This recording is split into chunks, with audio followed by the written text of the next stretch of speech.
day of rage. 8 arrested near the East Jerusalem neighborhood where the latest Mideast conflict began. Across Israel, Palestinians engage in an unprecedented strike. How will this unrest end? Ceasefire offer, Hamas raising the white flag. A senior official tells ABC they would accept a mutual deal with Israel, but with conditions. The administration says it's working behind the scenes to broker a deal as we take a look at the disastrous effects on life in Gaza and the children caught in the middle. Mr. Brown's death, while tragic, was justified. Attempt to whitewash. That's the response of Andrew Brown Jr.'s family after the DA called the police shooting that claimed his life justified. The North Carolina prosecutor says he drove his car at deputies. His family disputes that. We speak with their attorney about what's next. Flood emergency. Our weather team is tracking that powerful system that dumped nearly a foot of rain in parts of Louisiana. Semiconductor shortage. Demand for cars is soaring. President Biden even touring a plant today. Yet some auto workers are home without pay. Why? Because of semiconductor shortages that are causing supply issues around the world. We take a closer look. And the future of work. The pandemic kept most of us home, but with so many now vaccinated and mask restrictions being lifted, what does work even look like inside the office? Do we need to go back to our work cubicles, or will home offices suffice? Good evening, everyone. I'm Lindsay Davis. Thank you so much for streaming with us. We'll, of course, have more on those possible attempts to broker a ceasefire and end that deadly conflict in the Mideast in a moment. But we begin tonight with a decision to not charge the police officers involved in the shooting death of Andrew Brown Jr. with a crime. The North Carolina district attorney is calling the officers' actions, quote, justified. And at a press conference earlier today, he played a portion of the body camera video that the victim's family has been demanded be made public. Brown's family is calling the decision not to bring charges a slap in the face. So how did prosecutors arrive at their decision, and what's next for the family? We speak to their attorney in just a moment. But first, Victor Oquendo leads us off from North Carolina. Tonight, no charges will be filed against the North Carolina deputies who shot and killed Andrew Brown Jr. while serving a search warrant last month. After reviewing the investigation conducted by the North Carolina State Bureau of Investigation, Mr. Brown's death, while tragic, was justified. The Pasquotank County District Attorney playing some parts of the long-awaited body camera footage showing how quickly the incident occurred. It would all be over in just 44 seconds.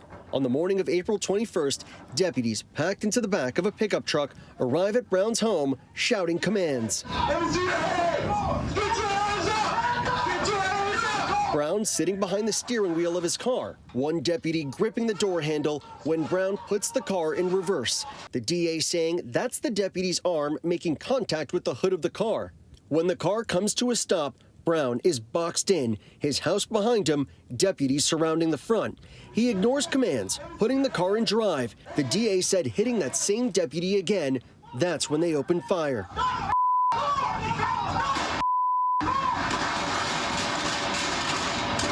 Brown driving through an open lot as officers continue shooting. When the deputies catch up, Brown had crashed into a tree. They called for help. Brown's death certificate stating he died within minutes of a penetrating gunshot wound of the head. The DA concluding his investigation today, saying that while he believes Brown was attempting to flee the scene, he used his car as a deadly weapon and that the deputy's use of force was necessary. When you employ a car in a manner that puts officers' lives in danger, that is a threat. And I don't care what direction you're going. It's been nearly a month now since Brown's death sparked days of peaceful protests and demands for transparency. No justice! No peace! Brown's family watched about 20 minutes of the same videos, calling what they saw an execution. There's no way that this could be justified. There's no way possible. Tonight, attorneys for the Brown family releasing a statement calling the DA's declaration an insult and a slap in the face. The family obviously not happy, and Victor Oquendo joins us now from Elizabeth City, North Carolina. The sheriff has now weighed in. What did he say, Victor? Lindsay, the sheriff saying that the 3 deputies involved, the ones who fired their weapons, will keep their jobs, that no laws were broken, but they will be disciplined and retrained. We still haven't seen all the body cam video. The sheriff also saying that he plans to petition a judge to get those videos released as soon as possible. Lindsay? And give us a sense of the response of today's news on the ground in the Elizabeth City community tonight. Well, Lindsay, here in Elizabeth City, especially for the people who have been out protesting, they are disappointed. It might sound quiet here in downtown right now, but it was just a few moments ago that a crowd of dozens started marching through the streets here in Elizabeth City. Keep in mind that since April 21st, when Andrew Brown Jr. was shot and killed, the protests have been peaceful. We're hoping they stay that way tonight. Lindsay? Indeed. Okay, Victor Kendo, our thanks to you.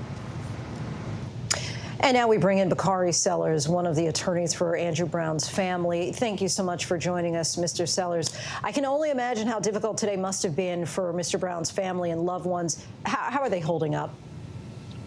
Thank you for starting off with that question, because I think many people forget that Andrew Brown Jr. was a father. He was a grandson, a nephew, and so much more.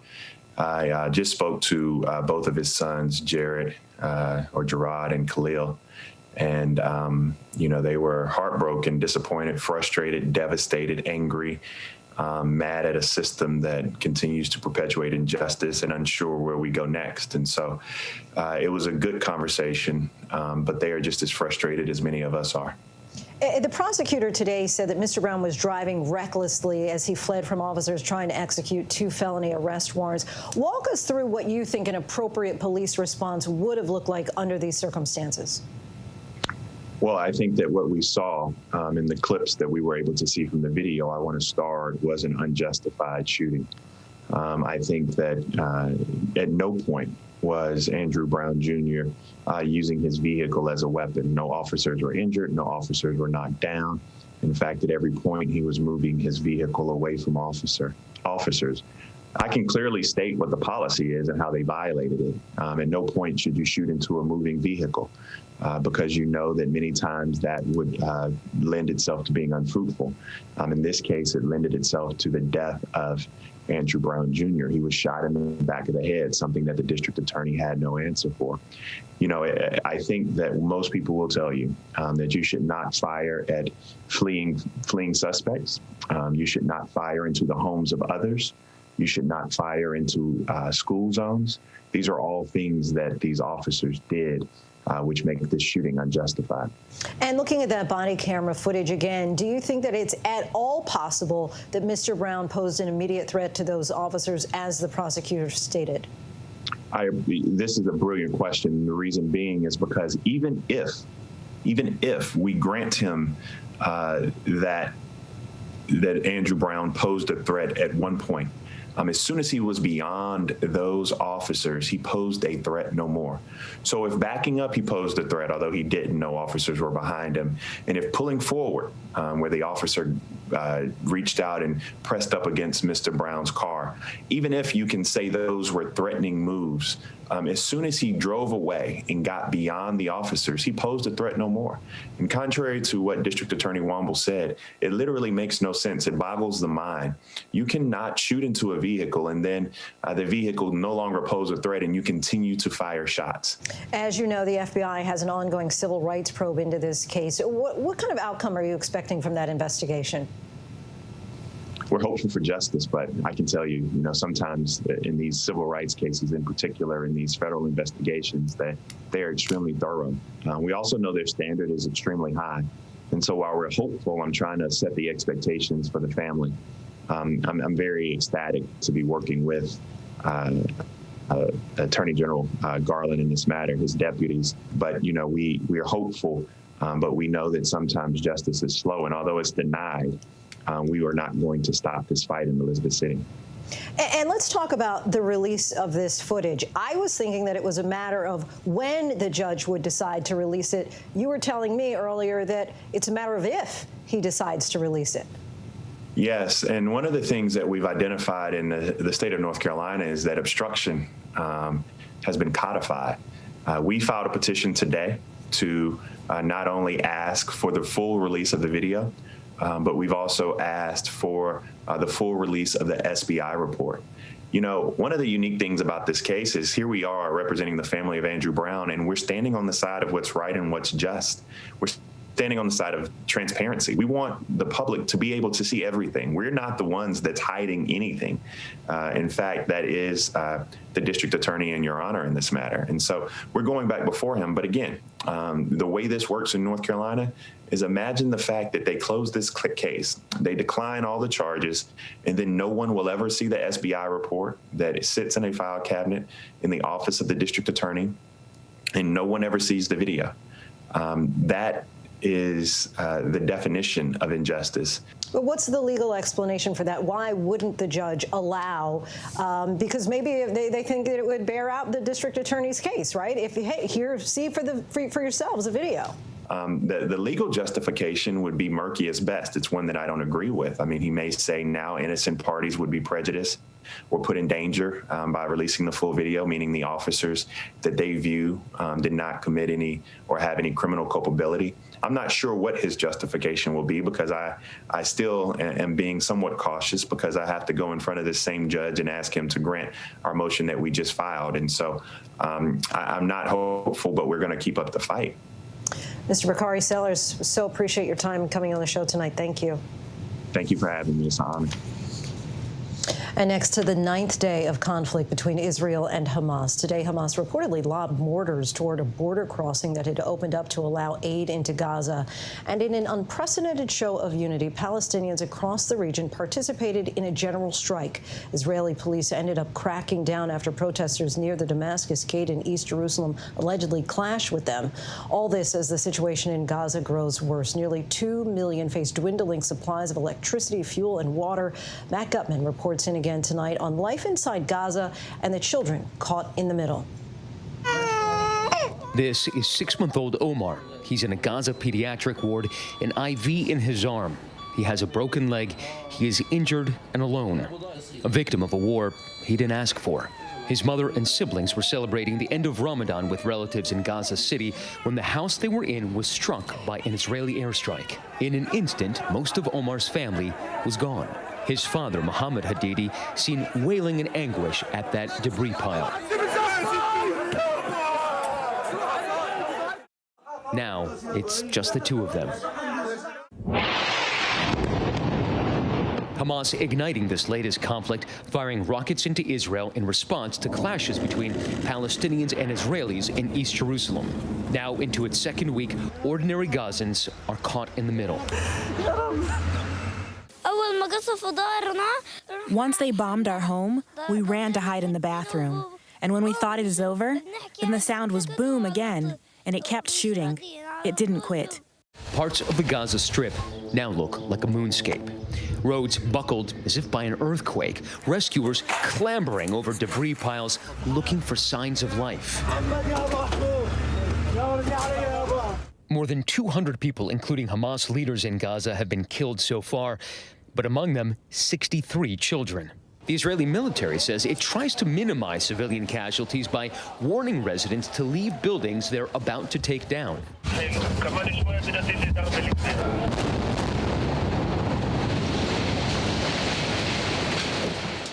These children making it out with their one precious possession, their goldfish.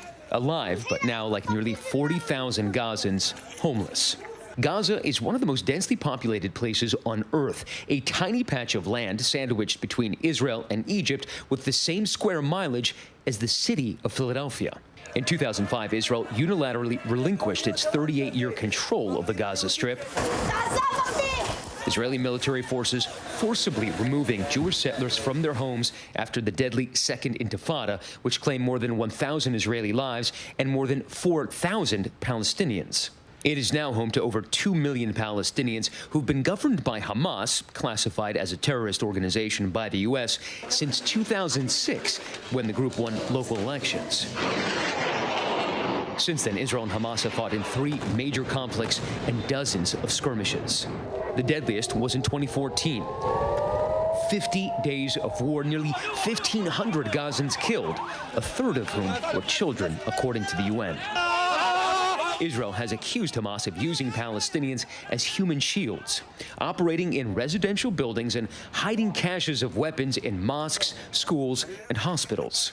Hamas has also poured millions of dollars into building a sophisticated network of fortified tunnels, some of them leading into Israeli territory. In this latest round of fighting, the Israeli military releasing this video showing a Hamas rocket landing inside Gaza. The Israeli military saying more than 350 rockets aimed for Israeli towns and cities misfired.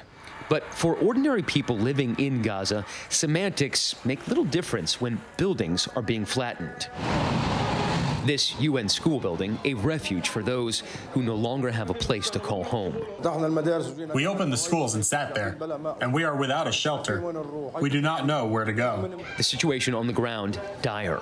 Gaza's electrical company saying the region could run out of power in days, and the tap water there no longer drinkable. Because of the airstrikes conducted by Israel in our region, all municipal services are interrupted. Electricity, water, network and telecommunications are cut off. I have no idea when these essential municipal services will be restored. The hospitals are overrun, and as new patients are ferried in, the wounded spilling out of Gaza's hospitals, which were already struggling with an influx of COVID. And the most innocent of the casualties ending up in this morgue, the children's morgue. And outside of it, sounds of anguish and pain bellowing from the bereaved. But there might be some reprieve for the people of Gaza. Tonight, Israel confirming that Hamas has asked for a ceasefire, giving Gazans time to lick their wounds, bury their dead, and to grieve. At least until the next round. Matt Gutman in Tel Aviv for ABC News. Our thanks to Matt for that. The White House has faced questions on why the U.S. isn't doing more to try to stop the cycle of violence. So for more on that, let's bring in our chief White House correspondent, Cecilia Vega, who was traveling with the president today as he toured a Ford electric vehicle plant in Michigan. Cecilia, you tried to ask President Biden about Israel today. Let's take a listen. Mr. President, can I ask you a quick question on Israel before you drive away? No, you can't. Not unless you get in front of the car as I step on it. I'm only teasing. Okay, here we go. You ready? See it, sir. You ready? The president joking there as he also ignored your question. So what's the White House saying about their diplomatic strategy here?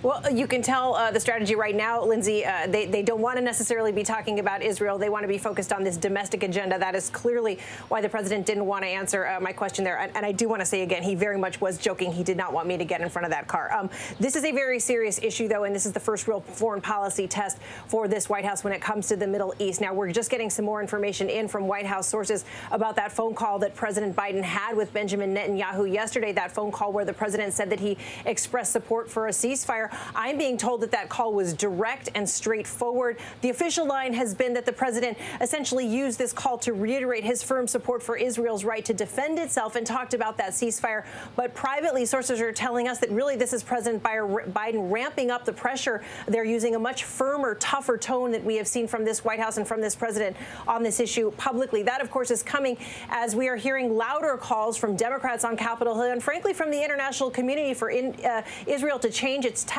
there in Gaza. President Biden essentially telling Prime Minister Netanyahu that the United States can only provide diplomatic cover for so long, so something perhaps has to change there.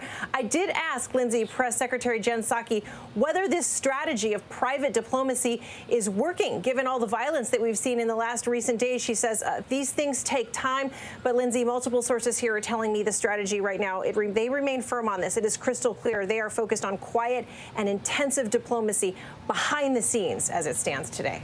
Yeah, that tough talk behind the scenes, it seems, at this point. Cecilia Vega reporting in from the White House. Thanks so much. And joining us now is Avi Meir, a former IDF spokesperson who also served a stint on the U.S. House of Representatives Foreign Affairs Committee. He's now managing director for global communications with the American Jewish Committee and is in Jerusalem. Thank you so much, Mr. Meir, for talking with us tonight. Thank you for having me. A Hamas spokesman who we actually interviewed on our broadcast last night tells ABC News that organization will agree to a ceasefire if Israel stops incursions on the Al-Aqsa compound and stops the forced evacuations of Palestinian residents in the Sheikh Jarrah neighborhood. Should Israel accept these terms? Look, Hamas's terms relating to Jerusalem are a pretext. This is a convenient inversion of cause and effect. In point of fact, Hamas had decided a month ago, it said so openly, to open violence with Israel. It encouraged violence between Palestinian rioters in Jerusalem and Israeli security forces. The situation in Sheikh Jarrah is a complicated legal matter, but it has nothing to do with Hamas's stated goal of destroying Israel and murdering every Jew. That is what we see playing out today. The condition for a ceasefire will be Hamas ceasing its fire, disarming and committing to the peaceful rehabilitation of the Gaza Strip. That is something that all Israelis will agree to, and I'm sure the Israeli government will as well. Hamas fired the first rocket toward central Israel, but this latest flare-up began over potential forced evictions of several Palestinian families in Sheikh Jarrah during one of the holiest periods of the year in the Islamic calendar. Do you agree with that move? Again, I have to clarify the timeline here. It was over a month ago that Hamas said that they were going to encourage violence in Jerusalem. Just a few weekends ago, Hamas announced publicly that they were calling on Palestinians to go into the streets of Jerusalem and behead Jews. This has nothing to do with Sheikh Jarrah. It has nothing to do with the Al-Aqsa Mosque. If anything, Hamas was behind those events as well. What we see happening today, again, is part of Hamas's overall goal of destroying Israel and murdering every Jew. They say so openly. And the only answer will be Hamas disarming and committing to the peaceful rehabilitation of the Gaza Strip and a peaceful future for Israelis and Palestinians alike. Again, when we spoke to the Hamas spokesman, though, last night, and I talked about how they had fired the first shot, he said, but look, you're basically starting with Chapter 9. You're not looking at the first 8 chapters. And he said that the issue was specifically about those evictions, especially occurring, during Ramadan. So do you feel that there's any wrongdoing on the behalf of those evictions occurring during that time? Well, color me surprised that a Hamas spokesperson would lie on air. The bottom line is that Hamas is committed in word and deed to the destruction of Israel. They say so openly. Hamas had decided over a month ago, you can look online, they've said so very openly, that there would be a period of violence during Ramadan. The situation in Sheikh Jarrah, again, is a complicated legal matter. It has been an ongoing case since 1972. It may have been a convenient pretext for Hamas, but the bottom line is that Hamas has been committed to word and deed to violence and to the destruction of Israel, and that's what we see playing out today. And we've certainly seen an unprecedented general strike across Israel, Gaza, and the West Bank due to this unrest. How much damage would you say has been done to coexistence between Israelis and Palestinians inside Israel? And also, is this a flare-up, a symptom of a deeper problem, or a few bad actors on both sides? Look, Israel has societal problems, as does any country in the world. Any open democracy will have instances of tension between this group and that.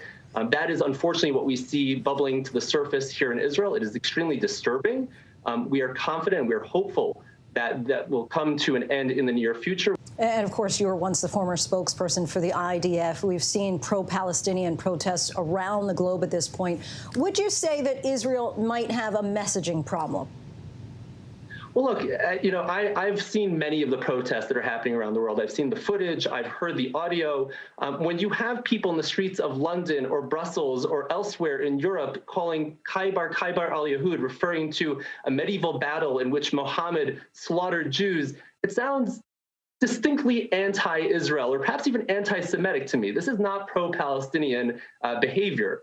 I think pro-Palestinian behavior would be to call for a peaceful resolution of this conflict, a two-state solution, which, of course, is what the state of Israel is committed to in word and deed, as is, of course, my organization and as are many people of conscience around the world.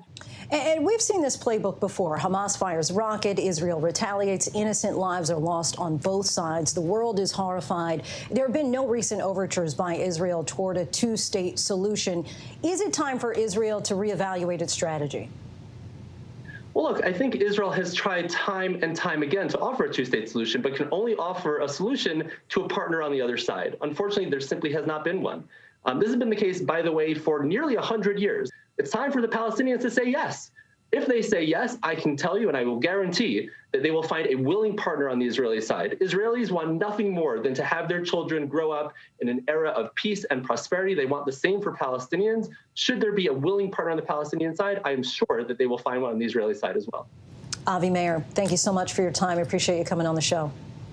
Thank you for having me.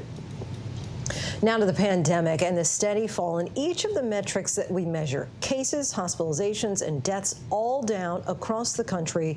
But as the nation reopens, more confusion over the CDC's guidance on mask wearing, especially for families with children too young to take the vaccine. Kana Whitworth has the latest. Tonight, as COVID cases and deaths plunge to their lowest levels since the start of the pandemic, health officials want fully vaccinated Americans to know they're safe indoors and outdoors without a mask. But even if you have a breakthrough infection, the chances of you transmitting it to someone else is extremely low. Very, very low. But Dr. Anthony Fauci also saying the new CDC guidance doesn't mean Americans have to stop wearing masks. That does not mean that people who feel they want to continue to wear a mask should not wear a mask. It's not a mandate to take your mask off. Most states are now racing to drop remaining mask rules. But for the 40 million people in California, masks are still required until June 15th, leaving business owners like Jonathan Carrillo, owner of Maria's Deli, to enforce the state restrictions. It's so confusing that we enforce the rules for our employees, but for the public, my job is not to police the public. It's kind of, I'm leaving it in their hands to make the decision for themselves. Businesses enforcing the mask and social distancing rules say they've already taken a hit. Membership at the San Diego gym down 25%. The CEO says masks are one of the main reasons. And of the members who have frozen their membership, the number one reason is the mask. We are definitely, anxiously awaiting for the mask policy to go away. For now, many Americans relieved to see the mask rules lifted. It feels really, really good to be able to step out, bring my children out to the park, and be able to enjoy that. But in North Carolina, the Kroboth family isn't ready to ditch them just yet. I'm not risking him getting this. So I feel like we're locked back in the house again. All three sons vulnerable with autoimmune diseases. And right now, they're too young for a vaccine. It really hurts because it kind of keeps us all exposed and it can put my brothers and things in danger. And tonight, new research showing the effectiveness of vaccines. One study showing that in a lab, the Pfizer vaccine appears to work against the California, New York, and UK variants. And the Moderna vaccine also appears to work, including in older people, against all those variants from South Africa and Brazil, with neutralizing antibodies lasting longer than 6 months. Growing body of evidence that shows some of these vaccines might not work as well in people with compromised immune systems or people who might be taking certain kinds of medications. And while this research is ongoing, they do encourage people with these conditions to speak with their physicians about the possible benefits of being vaccinated. Lindsay. So necessary for everyone to check in with their doctors. First, our thanks to Kana for that. And when we come back, the flooding emergency, historic in some places, nearly a foot of rain falling in just hours, and the new threats tonight. Our series, The Future Of, continues tonight. Our look at work as more people get vaccinated and people start returning to the office. What will that look like? But up next, the global shortage that has now forced some auto workers to stay home and without pay, despite the fact that demand is soaring. Stay with us. With so much at stake, so much on the line, more Americans turn here than any other newscast. ABC News World News Tonight with David Muir. We have made it through another week together. America's #1 most watched newscast across all of television. Admit it, these days, what you need to know seems to change just about every day. What is it that you really want to know, need to know? To help you not just get through your day, but to make the most of it. Feel smarter. Feel better. Feel happier. Well, how about a third hour of Good Morning America in the afternoon? GMA 3, what you need to know. Lunchtime at 1 Eastern, 12 Central and Pacific on ABC. It's all about you. Robin Roberts, George Stephanopoulos, Michael Strahan. Wake up with America's #1 most watched morning show, ABC's Good Morning America. The world may feel out of your control, but your happiness doesn't have to be. Learn the secrets to happiness. Listen to the 10% Happier podcast, free on Apple Podcasts. ABC News honored winner for the second straight year with the Edward R. Murrow Award for Overall Excellence in Television. ABC News, America's #1 news source. Friday nights, 9/8 Central. True crime, cinematic, real-life drama, stunning, the unthinkable. Follow the clues. The Hunt. True crime. 2020. Friday nights, 9/8 Central on ABC. The reality is our country can collapse from within. You see the white power movement on the march. Klansmen and neo-Nazis, skinheads, it's meant to incite war. From the KKK to Oklahoma City to Charlottesville, the new documentary event special. We just need to start talking about race. Homegrown hate, the war among us. This is a real wake-up call. Streaming now on ABC News Live. Now, when it matters most, the straightforward facts. ABC News is America's #1 news. Good Morning America, #1 in the morning, 9 years running. World News Tonight with David Muir, #1 in the evening with America's most watched newscast. 2020, the #1 news magazine on Friday nights. The View, the #1 daytime talk show. And ABC News Live, #1 in streaming news. ABC News is America's #1 news. Welcome back, everyone. With pandemic restrictions lifting and summer travel expected to boom, the car market is skyrocketing. But with so much demand, car manufacturers are having trouble keeping up, in large part due to a very tiny but mighty car part. Deirdre Bolton brings us the details. Call it a perfect global storm. From Asia to Europe to the U.S., car production slowing significantly. I've never seen anything like this. Demand for cars has never been stronger. The problem? A key missing part. We can't get these little tiny chips that power so many components of your car, everything from that cool infotainment system to a throttle position sensor. These chips, semiconductors, maybe the size of your pinky nail, but they are essential for your car for numerous safety functions, including power steering, brakes, and tire pressure, and to run fancy infotainment systems. They all require these electronics, and without them, your car's disabled. While car manufacturers wait for chips, so too do some workers, home and without pay. I have weekly payments that are getting missed every week. It's just not fair. The union, they keep us informed on when we come back, not so much about the actual what's going on with the chips. They just communicate with us, whether or not we're working this week or are we coming back. Do they see a projected date? And so far, they don't. Car manufacturers can still build out some parts of some cars without the chips and are doing so as much as possible. Then when the chips are available, they're going to retrofit them and ship the vehicles out. Rob Sickle is the third-generation owner of Pine Belt Dealership with 7 businesses in New Jersey. We usually have something like 500 new units on ground at any given time. We have about 70 units on ground right now. So it has, I look out my window every day and I look and see just blacktop, empty and bare.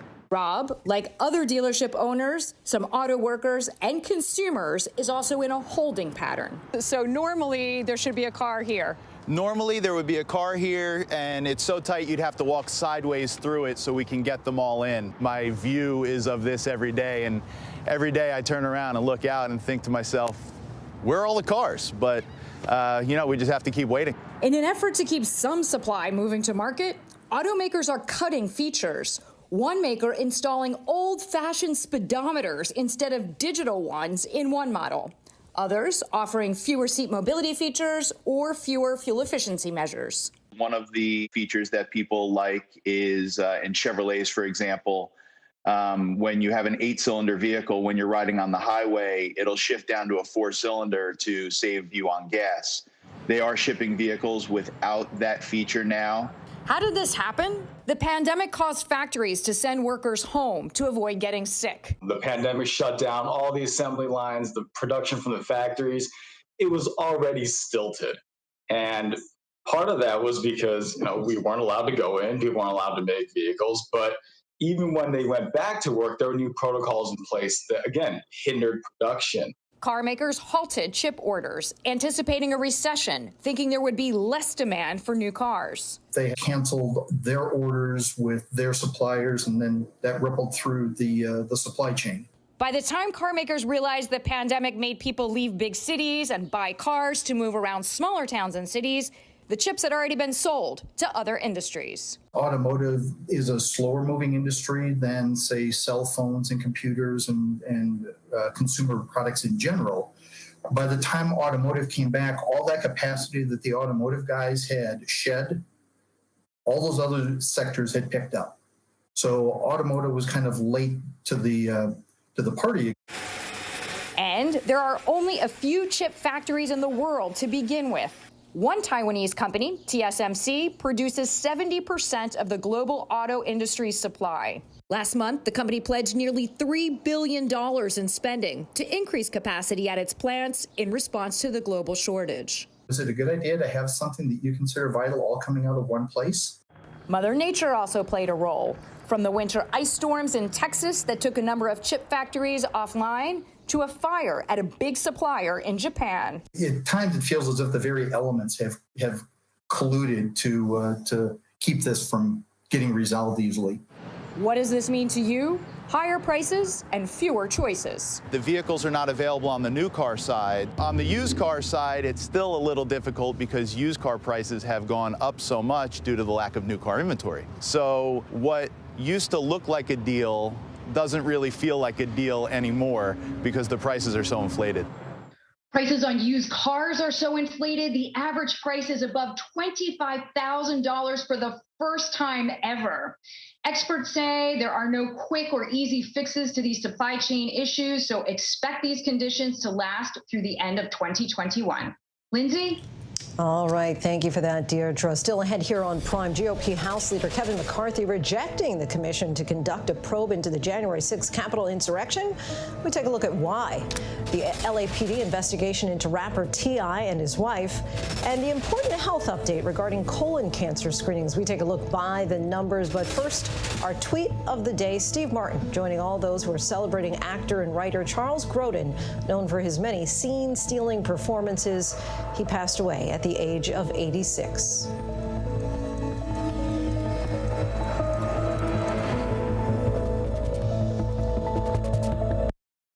I know what happened, and I'm not guilty. Why the fascination with criminal trials? Figure out what's really out there. She revealed she had murdered his family. I know in my heart they did this. It's the time of suspicion. The ending's really tough. You don't know whether truth is going to be difficult to find unless you try to find it.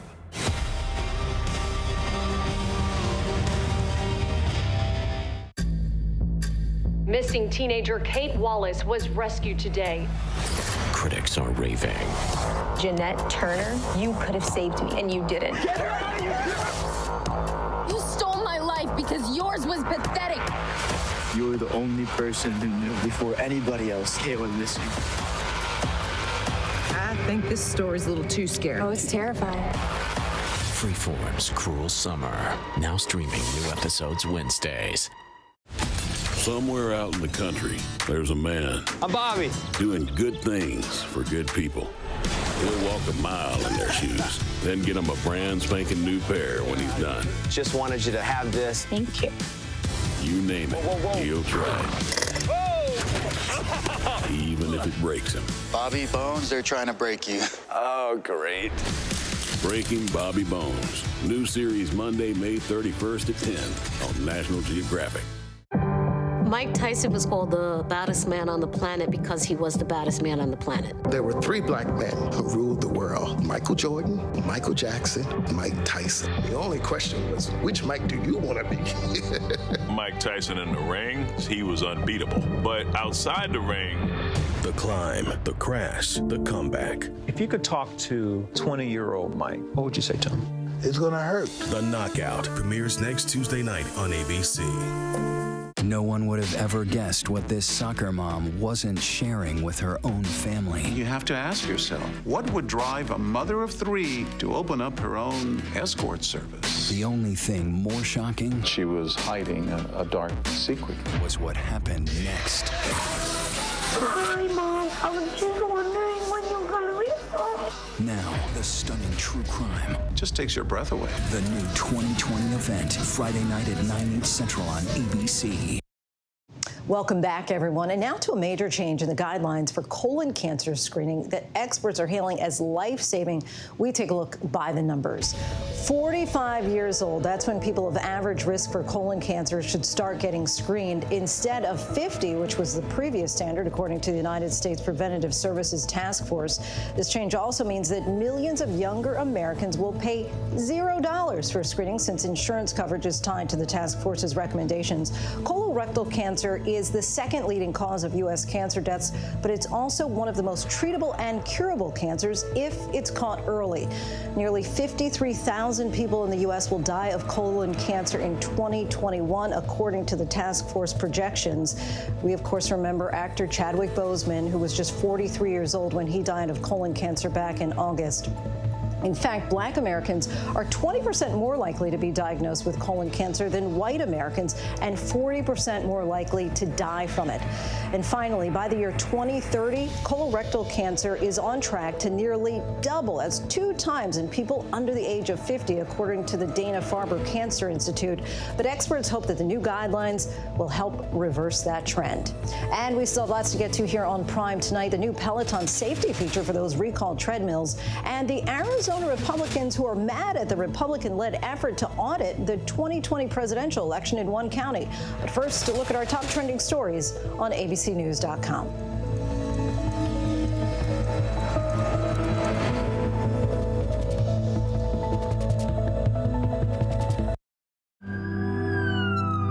We will guide you through it all tonight. We have made it through another week together. Big hug, We tell all our patients how much they're loved. We hold their hands. David, we're showing our love and support for all the ICU staff. They're the heroes in this.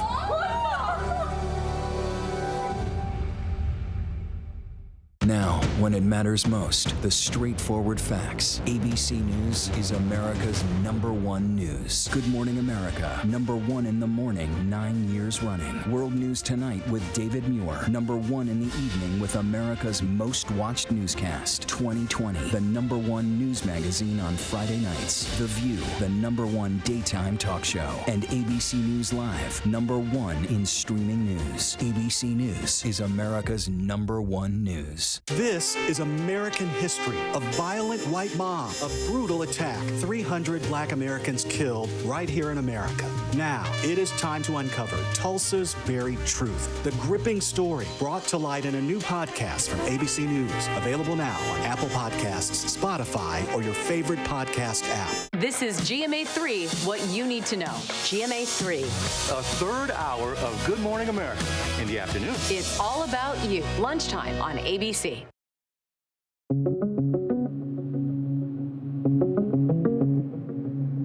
In North Carolina, the Pasquotank County DA says his investigation found the deputies involved in last month's fatal shooting of Andrew Brown Jr. in Elizabeth City were justified in using deadly force.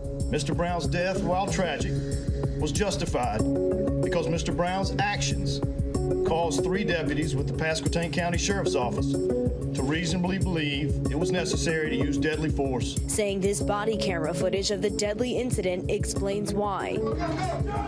You see deputies approach Brown in his car shouting commands. The vehicle backs up, then moves forward. The prosecutor says Brown struck a deputy.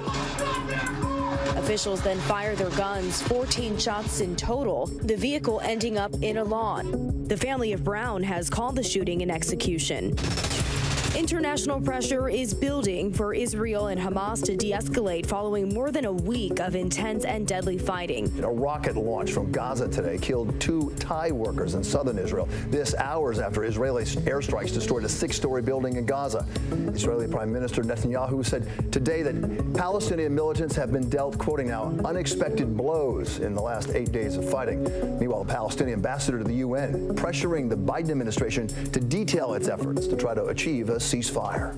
Our goal remains to bring the current cycle of violence to an end as quickly as possible, and then bring the parties back to the work of building lasting stability. To say that both sides need to de-escalate downplays the responsibility the terrorists have for initiating the conflict in the first place. The Board of Supervisors in Maricopa County, Arizona, Democrats and Republicans alike have had it with the vote recount in their county, organized by Trump supporters. I supported an audit. I supported cooperating with the Senate. What I didn't support is a mockery. And that's what this has become. A company called Cyber Ninjas, which has no experience with election audits and is owned by a Trump supporter who has promoted election conspiracy theories, is running the recount. This is not about changing the results from November. We want to be able to demonstrate with complete confidence that the election had integrity and that every vote was counted.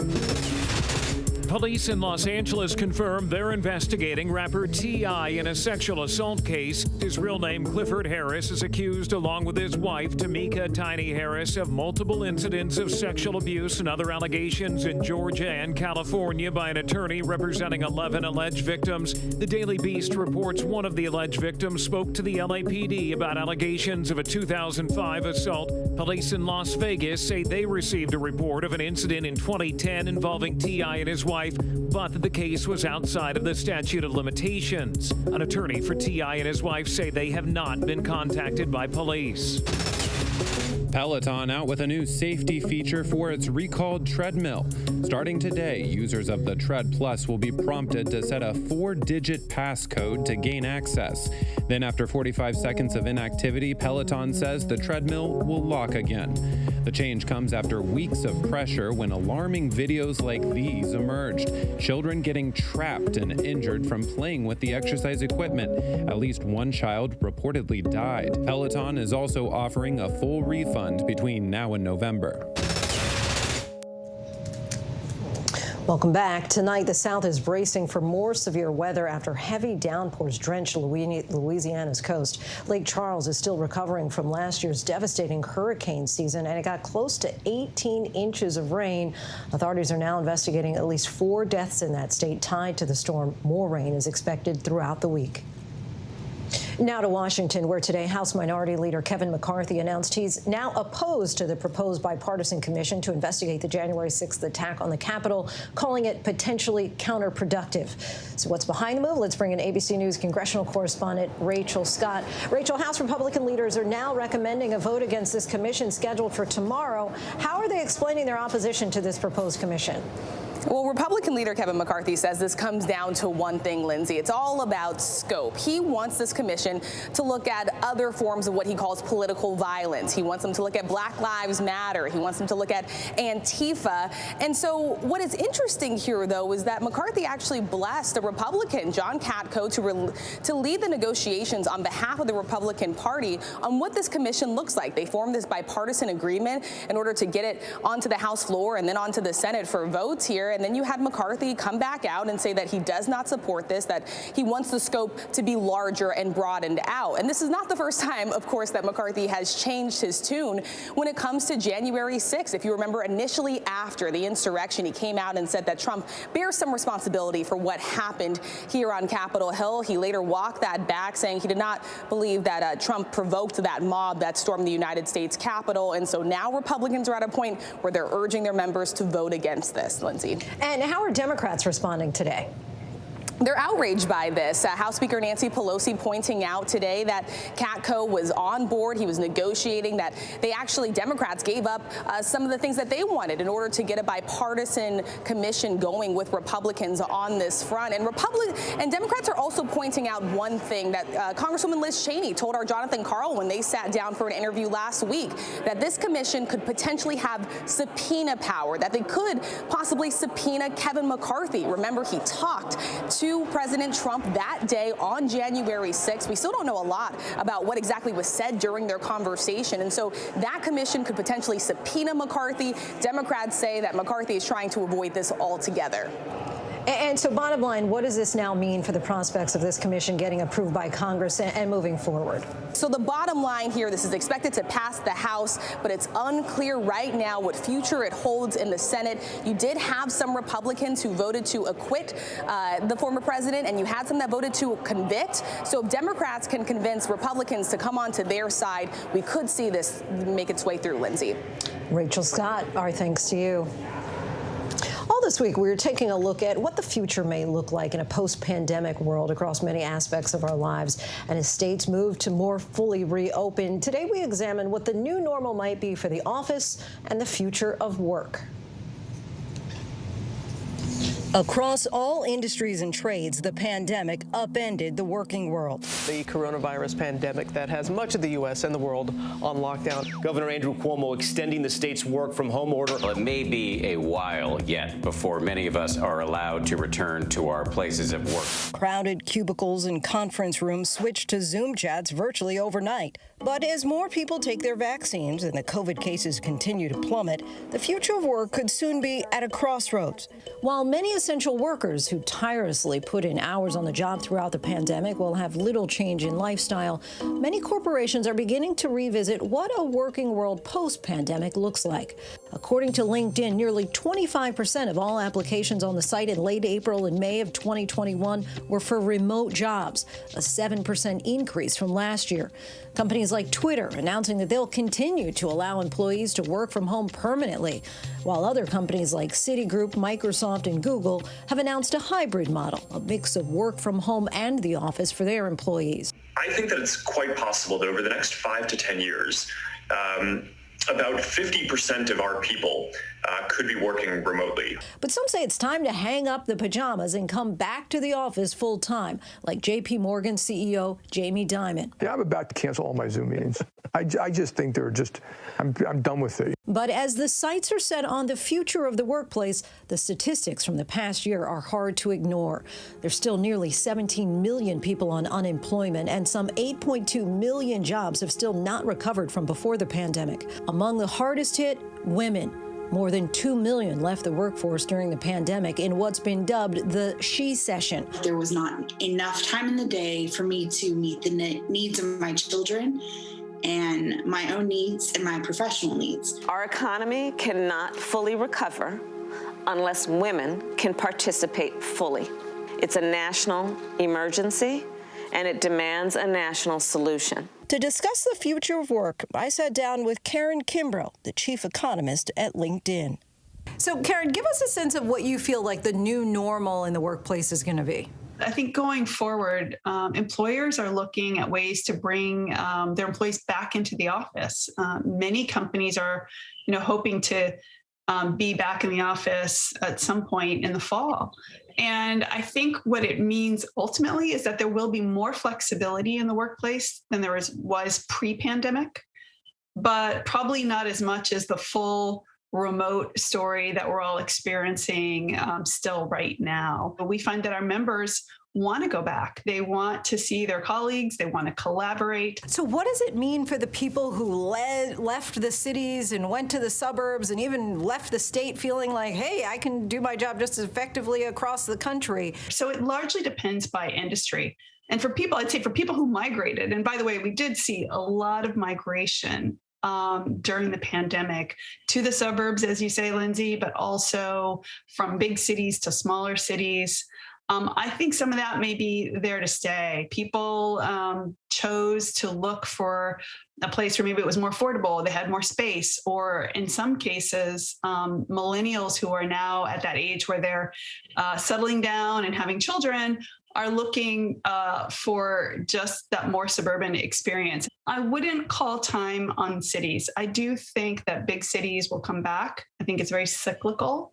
And when you look at the cities, that's where a lot of the jobs are. That's where a lot of the entry-level jobs are, where grads go when they finish college. So I think there's still some life in the cities, and I think they're going to come back. I'm curious if you have any idea about the future styles of offices, because, you know, there was at one point in the last decade this, you know, massive attempt to have all this open workspace. Now that people are so worried about germs and coming into close contact with people, do you feel that that might change?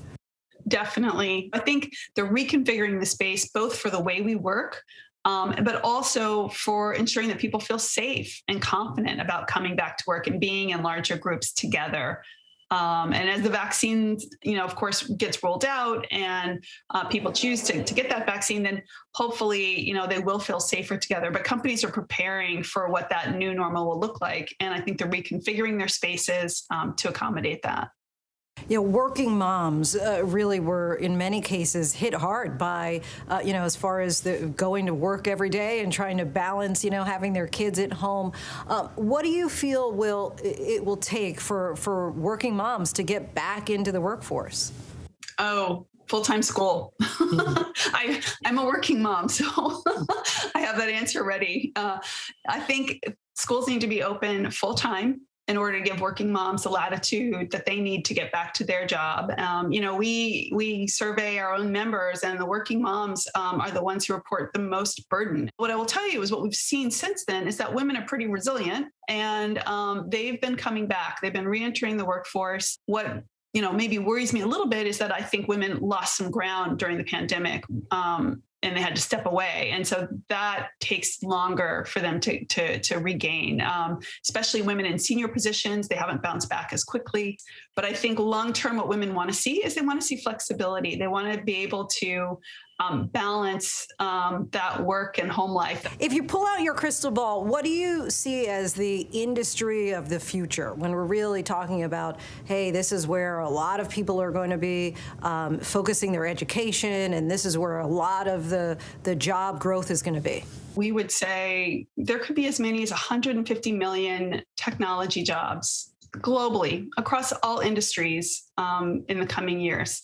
Every role is going to have some aspect of technology to it. So what I would just encourage people to do is understand the software or the technology that you can use in your role as a tool to help you be more efficient or more effective.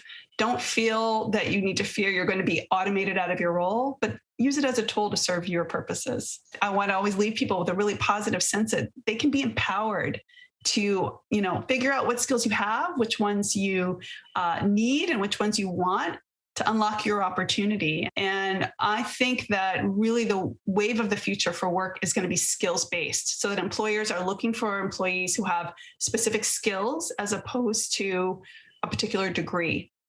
And speaking of empowering the worker, you know, there were a lot of people who really ditched their 9-to-5s this year and kind of picked up a passion, a hobby, an entrepreneurial spirit. Do you feel like that could also be a wave of the future? Absolutely. There is a lot of flexibility built into the world of work in that dimension too, where you may have your main job that is a salary that's fixed with the company, and you may also have something on the side that you're doing because it's a passion project or something you're building. And when we surveyed our members, they often said that they were very interested in kind of thinking about, after this pandemic, what is it that makes my heart sing? What is it I want to focus my life's purpose on? And I think maybe there's a silver lining there, and that we all kind of had a chance to reflect on what we want to do and be. And speaking of the future, before we go tonight, take a look at our images of the day. President Biden taking a test drive today. He got behind the wheel of Ford's first electric F-150 pickup truck as he continues to push green initiatives as part of his massive infrastructure proposal. He certainly didn't seem afraid to mash down on that pedal, as he is literally and figuratively in the driver's seat. That is our show for this hour. Be sure to stay tuned to ABC News Live for more context and analysis of the day's top stories. Thanks so much for streaming with us.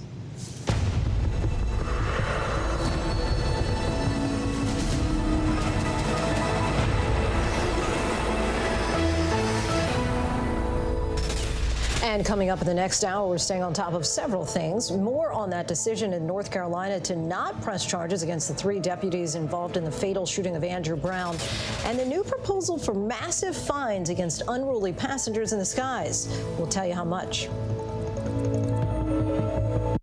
Now, when it matters most, the straightforward facts. ABC News is America's #1 news. Good Morning America, #1 in the morning, 9 years running. World News Tonight with David Muir, #1 in the evening with America's most watched newscast. 2020, the #1 news magazine on Friday nights. The View, the #1 daytime talk show. And ABC News Live, #1 in streaming news. ABC News is America's #1 news.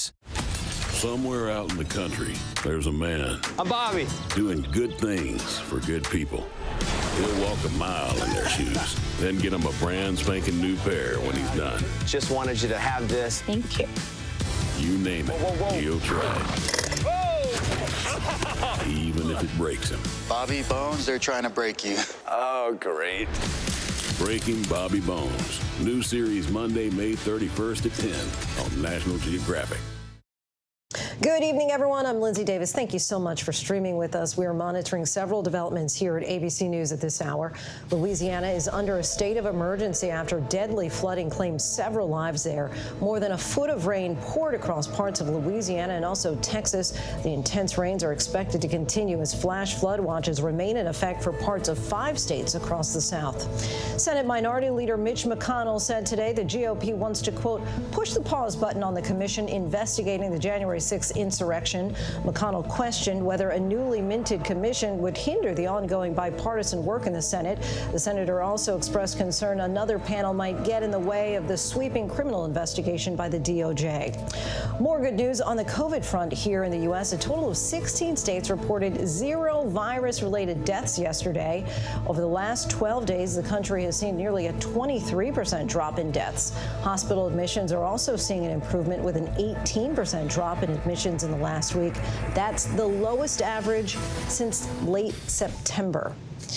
Next to the escalating violence in the Middle East, President Biden has expressed support for a ceasefire, and Hamas has offered up one with conditions. Matt Gutman has more on that and the historic show of unity by Palestinians across the region.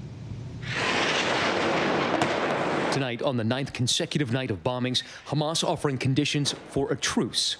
A senior Hamas official telling ABC News we would accept a mutual ceasefire between Israel and Hamas. But despite growing international pressure to end the violence, Israel today telling ABC News it will fight on, saying it still has thousands of targets to destroy. Israel pointing to Hamas's increasing sophistication, including this unmanned submersible, which Israel destroyed. And tonight, an historic show of unity. Hundreds of thousands of Palestinians living in Israel joining in solidarity with Palestinians in Gaza and the West Bank going on strike, protesting the deadly violence. But violent clashes erupting in several West Bank cities, at least 4 people killed, over 200 wounded. Israeli forces raining tear gas down on demonstrators at the Damascus Gate in Jerusalem, firing flashbangs and spraying protesters with a water cannon. The situation in Gaza, critical. Millions facing vanishing supplies of electricity, fuel, and clean water. This man says, we don't have any electricity or internet or water or anything. What should we do? At least 213 people killed in Gaza, tens of thousands displaced as residential buildings are reduced to rubble. Young children and their families bearing witness to the devastation. Hi, how are you? Malak Matar, a 21-year-old artist, had been visiting family in Gaza when the bombs started falling. Do you feel that like you are the next one? Seeing entire families getting wiped up gives me this intense feelings that I am the next. Just chilling to hear people describe their fear on the ground there. Matt, what is Israel saying tonight about that truce offer? Well, Hamas has two conditions to this truce. The first is they want Israel to cease all incursions into the Al-Aqsa Mosque in Jerusalem. The other, that Israel not evict 6 Palestinian families from their homes in East Jerusalem. Lindsay, remember, that's one of the things that triggered this conflict. An Israeli official telling me they are not at all interested. They are continuing to attack Hamas military targets, trying to degrade their capabilities and buy themselves, quote, a couple of years of quiet. Lindsay. Matt Gutman reporting in for us once again. Thanks so much, Matt. A North Carolina district attorney has said that the police shooting death of Andrew Brown Jr. was justified. Today, portions of that body camera footage from that deadly incident were shown to the public for the first time. Rena Roy has the latest.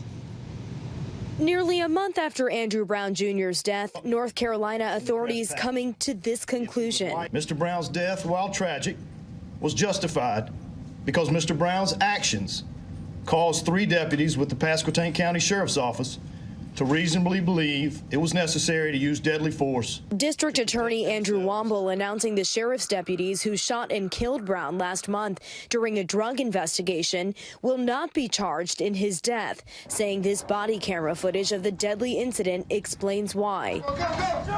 Showing nearly 44 seconds of video from 4 angles, beginning with authorities in the back of a truck, moving toward Brown's home to serve arrest and search warrants. It was relayed to the team that Mr. Brown has multiple resist arrest charges and convictions dating back to 1995. You see deputies approach Brown in his car shouting commands. The vehicle backs up, then moves forward. The prosecutor says Brown struck a deputy. Officials then fire their guns, 14 shots in total, the vehicle ending up in a lawn. The officers who used deadly force on Andrew Brown Jr. did so reasonably and only when a violent felon used a deadly weapon to place their lives in danger. Reporters questioning Womble on that. So certain that he is using that car as a weapon. There was no escape but at the officers. You're not allowed to drive over police officers. But he turned away. If you show the video again, he turned away. Brown's family and their attorneys were able to watch nearly 9 minutes of the footage last week. What we saw on that video was an unjustified killing. The attorneys for Brown's family released a statement calling this decision an insult and a slap in the face. They're also demanding the release of the full body camera video and now asking the Federal Department of Justice to get involved. Lindsay? Our thanks to Rena Roy for that. Later this month, we will mark the 1-year anniversary of the death of George Floyd. And this past year has certainly been a tumultuous one, a year of some perhaps overdue and uncomfortable conversations for some. A year some have described as a time of racial reckoning. Our next guest, Tamika D. Mallory, an activist and co-founder of the social justice organization Untitled Chapter, has been on the front lines of social justice since childhood. Born to civil rights activist parents in Harlem, fighting for equality, justice, and freedom is what she has done all of her life and what she continues to do now. She now has a new book, State of Emergency, How We Win in the Country We Built, and she explains the history of systemic racism in America and the tremendous impact it has had on Black people and continues to have, and what we need to do about it. Tamika, thank you so much for being with us tonight. Thank you so much for having me. I'm excited to be here. We are excited to have you. So give me a sense of this book. Has this been a long time in the making, or was there a specific event or moment when you decided it's time? I wish it was a long time in the making. It's actually been a very aggressive timeline to get this book done. I started the book a few months after a viral speech that I delivered in Minneapolis a few days after George Floyd was killed. So many people were pulling me in different directions, asking me to speak at events, to do a million Zooms as it was sort of the beginning of the shutdown with COVID. And I was trying to keep up and recognize that there were many people who wanted the information, and a lot of folks who were sort of new to the movement from all backgrounds were asking questions. They were trying to understand some of the historical context that I spoke of in my speech. And I kind of want to segue from there, because there are a lot of people who kind of bought the T-shirt, went to the march, right, and then resumed with their normal life. Let's talk about what you describe as effective activism. In your book, you talk about a concept of people going from ally to accomplice, that dedication instead of popping in and out. How does someone show a true commitment to a movement? Well, they've got to be uncomfortable. And I think that is the part that a lot of people don't understand about activism. If it doesn't make you feel uncomfortable, give you some level of fear and create conflict within yourself where you're constantly pushing yourself to push the envelope, to be the one to speak out in rooms where you would generally be quiet and sort of just sit back and try to blend in, but standing out. And really, I think the other important and critical component is allowing the voices of those people who are most impacted to lead the conversation. You write, until we deal with the most marginalized people in this nation, the nation will never rise. So how should we as a country deal with those who are the most marginalized? And that's a difficult conversation for a lot of people, because whenever we say that, we hear individuals who will push back and say, well, there are lots of folks in this country who have suffered in various ways. And I think we all agree. But whenever we have a situation where we are unable to get a really strong bill passed and legislation passed to address policing and to create accountability, but then folks also watch how quick our legislature was to sign a bill to protect the Asian community, which we want to see. We want to see that happening. What it does is it creates division. It creates people who've had animosity, because for over 400 years, we've been asking for the same, and yet there is so much communication and conversations about compromise, getting rid of qualified immunity in this moment. So I think that what we have to do is look at those people who in this nation, in this country, have been impacted by the abuse, the unfortunate structural and foundational abuse for far too long. And we have to work on cleaning it up from that perspective all the way up, because I believe that when we lift those people who are at the foundation of this nation, the people who are at the bottom, then we will have a nation that is able to rise and be its best self. In your book, you divided it into 3 sections: how we got here, where we are, and where we're going. So where are we? How far are we from where we're heading? And how satisfied are you with the progress of the past year? Well, unfortunately, we're not where we should be. Unfortunately, we're still living in a society where you can have George Floyd's, the trial for Derek Chauvin ending, and Dante Wright to be shot and killed, where a woman who was a 24-year veteran can say, I accidentally pulled my my gun when I thought I was pulling my taser, and someone lost their life because of a mistake that should not be made by any officer, but particularly one who is a veteran of that many years. And so we're still certainly in a state of emergency. We see just now we're dealing with the district attorney coming out and saying that Andre Brown, who was killed by police in North Carolina, that it is a justified shooting, but there's an unwillingness to put out unedited versions of the footage that shows what took place on that day. And that is why people feel so concerned and unsafe with law enforcement and with the entire criminal justice system. And lastly, you dedicated this book to your son. What do you want to say to mothers or parents even who worry about how their children are treated or perceived simply because of the color of their skin? I want to say that we're together. I stand with you. I totally understand and feel that pain and the pressure of sending your child out into the world and not knowing whether they're going to return home. I made sure to dedicate this book to my son because I wanted him to know that while his mother is out here running and working with other families to protect them, that I'm also fighting for him, that I'm fighting to make sure that he is one of the beneficiaries of this movement that we're currently in. Tamika Mallory, we thank you so much for your time tonight. State of Emergency, How We Win in a Country We Built is available wherever books are sold. The FAA is now out with new proposed fines for unruly passengers who disrupt the friendly skies. Since February of last year, the agency has received more than 1,300 cases of unruly passengers, and they're hoping that these strict penalties can help make flights a bit smoother. Gio Benitez brings us this report. From the friendly skies to the unruly ones, passengers facing big fines over in-flight fights. Now this week, the FAA proposing its biggest fine yet this year, more than $52,000 for a passenger who officials say tried to open the cockpit door on a Delta flight from Honolulu to Seattle before allegedly striking a flight attendant in the face. FAA Administrator Steve Dixon telling us overnight it's unacceptable. Are you seeing a dramatic increase in passengers who are just behaving erratically?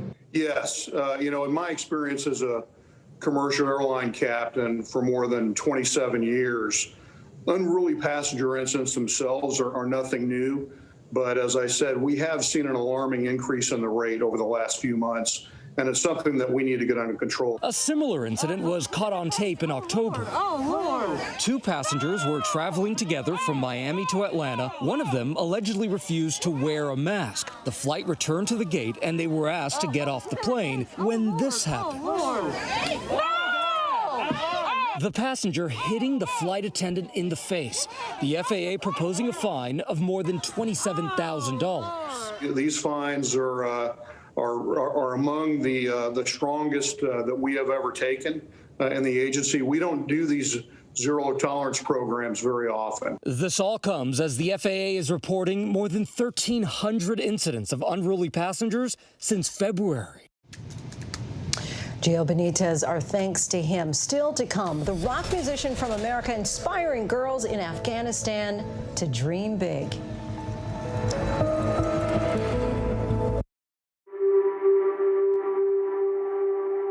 I've been listening to people telling me I wasn't going to do anything with my life. Mike is a complicated individual. He looked like he could kill somebody. Mike Tyson was called the baddest man on the planet because he was the baddest man on the planet. I was terrified by that brother. He was a money-making machine. I never knew what Tyson I was going to get. His was the most recognizable face on the planet. More than the Pope, more than Queen Elizabeth, more than the president. There were 3 black men who ruled the world during this time. It was Michael Jordan, Michael Jackson, and it was Mike Tyson. And everybody wanted to be Mike. The only question was, which Mike do you want to be?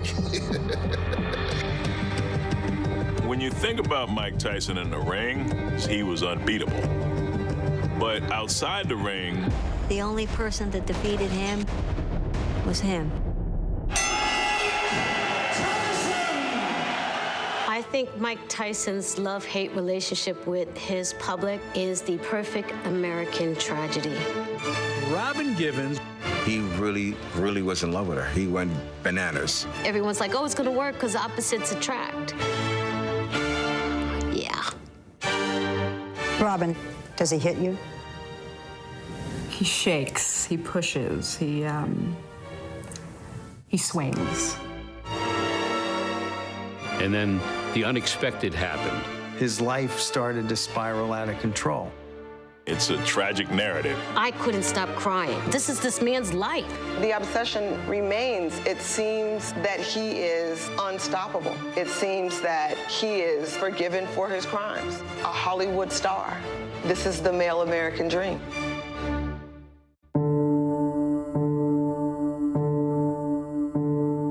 If you could talk to the 20-year-old Mike, what would you say to him? It's gonna hurt.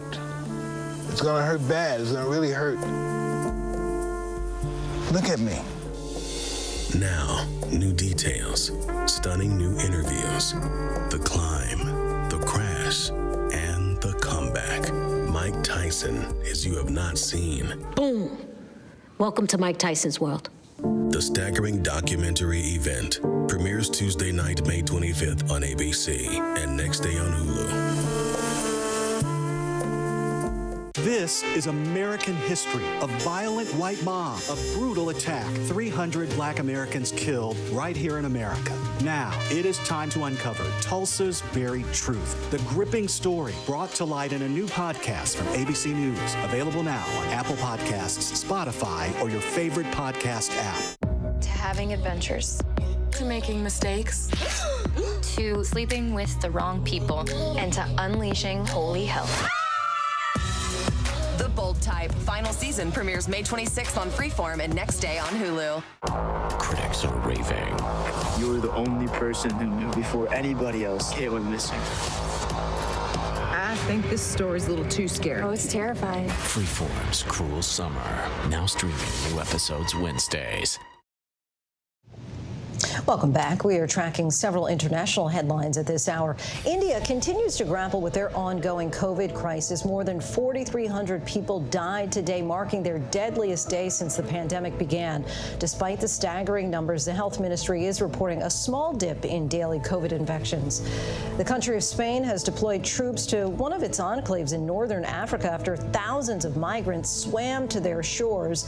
As many as 6,000 Moroccans, including 1,500 minors, arrived in the last 48 hours. The adult arrivals are being transferred to a local soccer stadium for processing and are expected to be deported. A French artisan is selling soap made from the slime of snails. According to the artisan, snail slime contains collagen and elastin, which both have anti-aging and skin healing properties. The former technician from the French Air Force began producing the snail slime soap in December and is hoping to produce 3,000 soap bars this year. While it may sound rare, Korean beauty products have long celebrated snail mucus for its anti-aging properties. And we turn now to an investigation into Princess Diana's bombshell interview that rocked the royal family 25 years ago. The BBC is set to reveal its findings after Martin Bashir was accused of duping her into doing the interview. James Longman brings us the latest from London. Did things come to a head? Yes, slowly, yes. All eyes on the BBC as they prepare to release the results of an investigation into just how Martin Bashir managed to scoop the world in that controversial 1995 Panorama interview with Diana, Princess of Wales. The big question, was she duped into doing it? This phrase on Charles's affair with Camilla Parker Bowles, living on in infamy. Well, there were 3 of us in this marriage, so it was a bit crowded. Diana also pulling back the curtain on motherhood, her personal battle with an eating disorder, and her thoughts on her estranged husband, the heir to the throne. Do you think the Prince of Wales will ever be king? I would think that the top job, as I call it, would bring enormous limitations to him. And I don't know whether he could adapt to that. The exclusive sit-down with journalist Martin Bashir aired 25 years ago and was watched by nearly 23 million people. But now, after concerns surfaced last year over how Bashir and the BBC secured it, the network is set to reveal the findings of a recent internal independent investigation conducted by lawyer Lord Dyson. If there is new information that changes the dynamic in which she made the decision to do that interview, then for many people and for the record, it is very important that that is established and that that is known and understood and made public. Diana's brother, Earl Spencer, alleging Bashir used forged bank statements to suggest that 2 employees were being paid to gather intel on the princess, a betrayal he says convinced Diana to do the interview. Now, Spencer is demanding answers, opening up to UK's ITV about the responsibility he feels towards his sister. I feel it's my duty to stand up for her when I can. She left me as, for instance, guardian of her sons, etc. So I feel there was a trust passed on. So, yeah, I feel very passionately that I have a role to honour her memory. The interview sent shockwaves around the world, forever changing the monarchy. In November, Prince William was among those supporting the investigation, calling the official inquiry a step in the right direction, and adding that it should help establish the truth behind the actions that led to the Panorama interview. The BBC, meantime, postponing their planned investigative programme delving into the controversy. It was originally set to air Monday. The BBC told ABC News the delay was due to a significant duty of care issue. Bashir stepped down this week from his position at the BBC due to ongoing health issues. Our thanks to James. An American rock musician is hitting a note full of hope for girls facing oppression in Afghanistan. The guitarist is also getting some star-studded help teaching dozens of girls not only how to play, but celebrate the joy of music. Ian Pannell brings us their story. In a country racked by war and want, where the 9/11 attacks were planned, where American troops have fought and died for almost 20 long years, what you're witnessing, what you're listening to, is the rare sound of hope. 1, 2, 3, 4.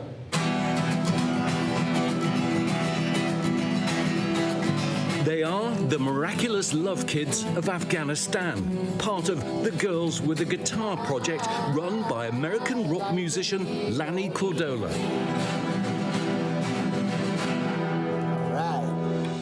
Turning his back on a life dedicated to the pursuit of fame and fortune in LA, he headed eastwards to help street kids in Afghanistan through the power of music. Well, that was always the goal, to use music as a portal to deeper aspects of life. I mean, you know, it's proven, you know, that kids that learn music, their brain functions are wired, you know, in a more harmonious, elevated fashion, and just to see these, you know, develop has, you know, been remarkable, you know. So, yeah.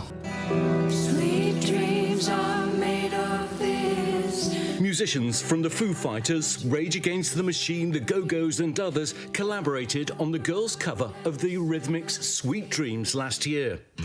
The guitars they play were chosen and donated by Hollywood star Kiefer Sutherland, who was moved by the girl's story when he met Lanny through a mutual friend. It's just amazing to see, you know, these young children who have been through poverty and war and families being torn apart, that they can still find joy and a desire to learn, and positive aspects of their lives through this incredibly difficult time is just moving and it's inspiring. Afghanistan's ranked the worst country in the world to be a child. Almost half the country lives in poverty. And for millions of children, school is just a dream, and they must work the streets to help their families survive. What was life like before Mr. Lanny, before the guitars? Before Mr. Lanny is not here, my life is very hard life. How? Because we work in industry. Yeah, working in the industry, not going to school. I'm seeing the children going to school. I'm very sad. Why not me going to school? But for these girls, Lanny has helped change all that. Mr. Lanny is helping you going to school, not working in the industry. I'm very happy. She's Mr. Lanny coming to Afghanistan, help everybody, family. But when you play the guitar, how do you feel? I play the guitar, my feeling is that my heart is very quiet. I'm also, when I play guitar, my feeling is very good. Life very good because we have Mr. Lanny in my life. We grow life. Now the girls have another single, a cover of the 80s hit Fly Like an Eagle by the Steve Miller Band. Fly like an eagle to the sea. Fly like an eagle, let my spirit carry me. With the girls playing virtually alongside Rock and Roll Hall of Famer Sammy Hagar.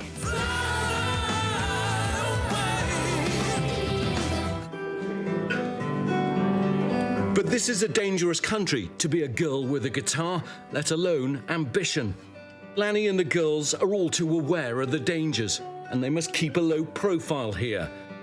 But the ambition, the hope, is to perhaps bring a little peace and progress, one song at a time. I think, you know, you start with our little group to work towards that grand ideal, and hopefully, you know, it spreads more and more. And every time I meet one of these little kids that come up and that look in their eyes, I see hope, I see potential, and I see what things could be if we used our resources and our funding in the right ways.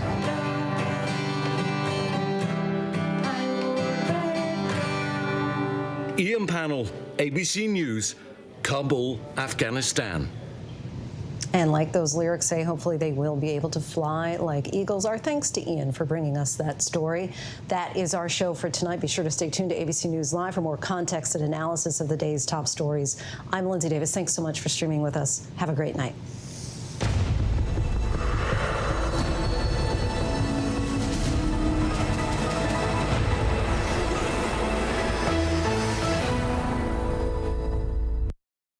I know what happened, and I'm not guilty. Why the fast?